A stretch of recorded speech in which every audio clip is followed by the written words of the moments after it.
aparat penegak hukum Ada turut aparat di situ. turun, kita selesaikan semua, 2 minggu selesai tanahnya. Habis itu kita jamin pasti untuk lakukan groundbreaking, semua izinnya saya bantu, insentif yang sesuai aturan saya berikan waktu itu, dan alhamdulillah di penghujung tahun 2024 diresmikanlah Lotte Chemical yang investasinya 4 miliar US dollar. Jadi bisa kita simpulkan masalahnya tetap klasik, tetapi tidak ada yang menyentuh, tidak ada yang mengawal di situ ya. Berani atau tidak, itu aja. Ya, memang Terus kita punya intuisi leadership lapangan nggak? Ini mainan lapangan, Prof. ya karena sejak zaman penjajahan Belanda itu Belanda sudah menaruh mandor untuk mengawal segala sesuatu di sini kan. Prof, mengurus investasi lapangan itu nggak bisa bawa buku dulu baru ngurus. Harus dimandorin ya. Harus dimandorin, Prof. Jadi terus intuisi dan itu harus kita mempunyai pengalaman lapangan, Ya, Prof. ada orang yang seringkali mengatakan A tapi di lapangan bisa jadi B, itu. B, karena apa yang kita urai di atas meja rapat turun di lapangan itu bisa berbeda. Dan seringkali perizinan itu jadi persoalan.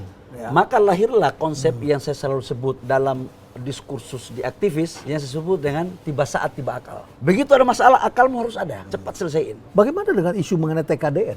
Apakah masih berlaku di negara Berlaku kita? 40%. 40%? 40%. Bukan dulu sudah naik jadi lebih dari 40%? Minimal. Oh, minimal. 40%. Semakin besar semakin bagus, Prof. Karena itu kan dalam rangka membangun Investasi investasi nasional. dan industri nasional. Industri nasional.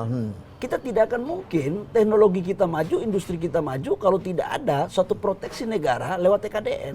Dan ini juga dilakukan oleh China pada tahun 80-an. Itu juga dilakukan oleh beberapa negara Amerika. Nggak ada negara industrialis yang hebat tanpa melakukan proteksi terhadap industrinya. Ya, baik. Dari supir angkot, kemudian menjadi anggota HIPMI, kemudian Anda menjadi Menteri Investasi, lalu kemudian menjadi Menteri ESDM. Apa karena latar belakang Anda pernah jadi pengusaha tambang, maka Anda firm, paham, dan kemudian yang mengangkat Anda juga melihat, oh ini orang mengerti tambang. Yang pertama, kalau yang mengangkat pasti saya nggak bisa menjawab karena hak prerogatif presiden. Itu mereka yang berpikir menentukan Anda kemana. Presiden Tapi Anda lah. melihatnya bagaimana? Anda kan punya pengetahuan Ya, di bidang tambang. Saya begitu menjadi Menteri Investasi karena Menteri Investasi itu kan mengkoordinasikan 18 kementerian terhadap perizinan. Saya belajar di situ. Saya jadikan Kementerian Investasi itu sebagai kampus tempat pembelajaran sambil mengabdi yang luar biasa.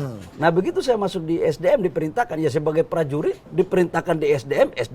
Dan itu kan nggak pernah kita Pak ini Pak kasih Pak, kan nggak begitu juga, Prof. Kalau saya melihat bisnis itu bukan investasinya besar, profitnya harus besar. Ngapain investasi besar profit kecil? Kan Prof punya teori kan begitu kan? Lihat kan keuntungan yang sebesar-besarnya, bukan investasinya yang besar. Berarti skalanya juga harus besar ya. Size-nya besar, tapi size besar itu tidak mesti investasi besar. Bahwa rata-rata memang ada size besar, investasi besar. Tapi kecerdikan seorang entrepreneur itu harus membangun size yang besar dengan modal yang tidak terlalu besar. Pada waktu Anda menjadi Menteri SDM,